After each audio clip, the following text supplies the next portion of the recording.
माँ शारदे को नमन। साहित्यिक सचेतना के सभी हिंदी प्रेमियों, सनातन प्रेमियों और साहित्य प्रेमियों को साहित्य सचेतना की ओर से राय सिंह भंडारी द्वारा हार्दिक अभिनंदन। जैसे हम आप लोगों को बताते हैं कि साहित्यिक सचेतना एक ऐसा मंच है जहाँ पे सनातन धर्म के सिद्धांतों, अद्वैत दर्शन के ज्ञान के प्रचार प्रसार हेतु रचनाकारों के द्वारा नित नए विषयों पर सृजन करके और श्रोता दर्शकों के सामने सम्मुख रखते हैं, और ताकि सनातन धर्म की जानकारी सबको मिल सके और सनातन धर्म का ज्ञान का प्रचार प्रसार चारों दिशाओं में हो सके। तो इसी के लिए, इसी के तहत जो है आज के विषय के अनुरूप लेकर प्रस्तुति लेकर आए हैं। आप जो है वीडियो को अंत तक अवश्य देखें और अपनी टिप्पणी और राय अवश्य प्रकट करें, ताकि आपको आपके रुचि के अनुसार जो है रोचक सामग्री प्रदान करने में सहायता प्रदान हो सके। तो आज का विषय है सक्रियता।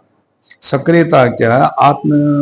तन, मन, प्राण और आत्मा, ये देह के चार आयाम हैं, जिसमें कि प्रकृति, पदार्थ, प्राण और परमात्मा होते हैं। उनकी जो ये जो चार घटक है, उनमें से देह के ये इसमें तन, मन, प्राण और आत्मा के चार घटक होते हैं।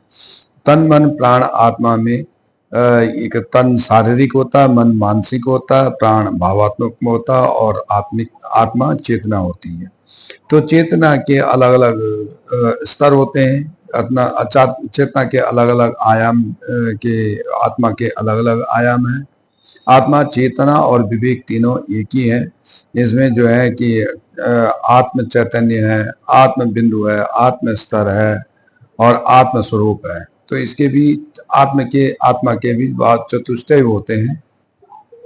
तो उनमें से आत्म बिंदु के फिर चार आयाम होते हैं। जो इसको सक्रियता, एकाग्रता, स्थिरता, शून्यता और समाधि। तो आज हम आपको जो है सक्रियता, मन जो आत्मा की सक्रियता का स्वरूप है, बिंदु है, उस पर हम आपको आपके सामने प्रस्तुत कर रहे हैं। ये काव्य के रूप में है। प्रकृति, पदार्थ, प्राण और परमात्मा सृष्टि के आयाम। तन, मन, हृदय और आत्मा, ये है देह के चार आयाम। यानी सृष्टि के तो चार आयाम हैं, प्रकृति, पदार्थ, प्राण और परमात्मा। ये सृष्टि के आयाम। तन, मन, हृदय और आत्मा, ये है देह के चार आयाम। आत्मा है चेतना जो हर प्राणी जगत में व्याप्त है। आत्मा है वह चेतना जो हर प्राणी जगत में व्याप्त है। आत्मा है तो देह है, बिन आत्मा देह समाप्त है। तो जैसे आप सभी को पता होगा कि जब आत्मा निकल जाती है तो देह निर्जीव पड़ जाता है। तो आप कोई भी ये नहीं कहता इनकी आत्मा मर गई, कोई भी कहता है कि इनका देह समाप्त हो गया, देहावसान हो गया और आत्मा जो है वैकुंठ लोक में चली गई। तो यही कहने का मतलब जो है, आत्मा है तो आत्मा है वह जो चेतना जो हर प्राणी जगत में व्याप्त है। आत्मा है तो देह है, बिन आत्मा देह समाप्त है। आत्म बिंदु जो आत्मा के केंद्र का ज्ञान कराता है। आत्म बिंदु जो आत्मा के केंद्र का ज्ञान कराता है। सक्रियता, एकाग्र, शून्य और समाधि भाव दिलाता है। सक्रियता, एकाग्र, शून्य और समाधि भाव दिलाता है। आत्मा का पहला बिंदु जो सक्रियता कहलाती है। उत्सुकता उसकी प्रकृति गतिमान पाई जाती है। ये सक्रियता का मतलब होता है, चंचलता भी कह सकते हैं उसको, और सक्रियता भी एक ही चीज है कि आत्मा का पहला बिंदु जो सक्रियता कहलाती है। उत्सुकता उसकी प्रकृति गतिमान पाई जाती है। अज्ञानता के भंवर में फंसी मिथ्या को सच पाती है। अज्ञानता के भंवर में फंसी मिथ्या को सच पाती है। जो सत्य है ब्रह्म को भी उसको मिथ्या कह बतलाती है। चंचल रहना, भटकते रहना, आत्मा का के इस स्तर में, चंचल रहना, भटकते रहना, आत्मा ने इस स्तर में अस्थिर होकर भूत भविष्य में जाना होता इस स्तर में। यानी आत्मा बैठी हुई यहाँ पे और पिछले जन्मों की, पिछले बचपन की यादें या आगे का भविष्य, ये यहाँ पे मतलब ये जो आत्मा चंचल होती है। दिवाकर की रश्मियों से तीव्र, दिवाकर की रश्मियों से तीव्र आत्मा की गति होती है। ध्यान योग में बांध न ले जब तक चंचलता की गति होती है।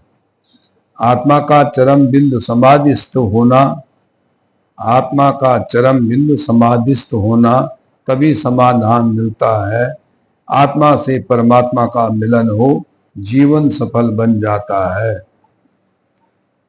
सक्रियता बिंदु को त्याग मानव, सक्रियता बिंदु को त्याग मानव, एकाग्र में लगा लेकर ध्यान, स्थिरता तब आएगी आत्मा में, शून्यता से समाधि का हो ज्ञान।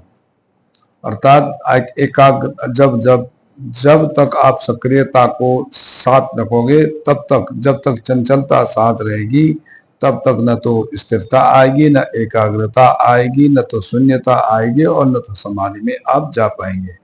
तो ये ध्यान योग, और ध्यान योग को केंद्र करके आप सक्रियता के स्तर को हटा करके और एकाग्रता के बिंदु तक उसको लाना ही ध्यान योग कहलाता है। धन्यवाद। राय सिंह भंडारी, गुड़गांव।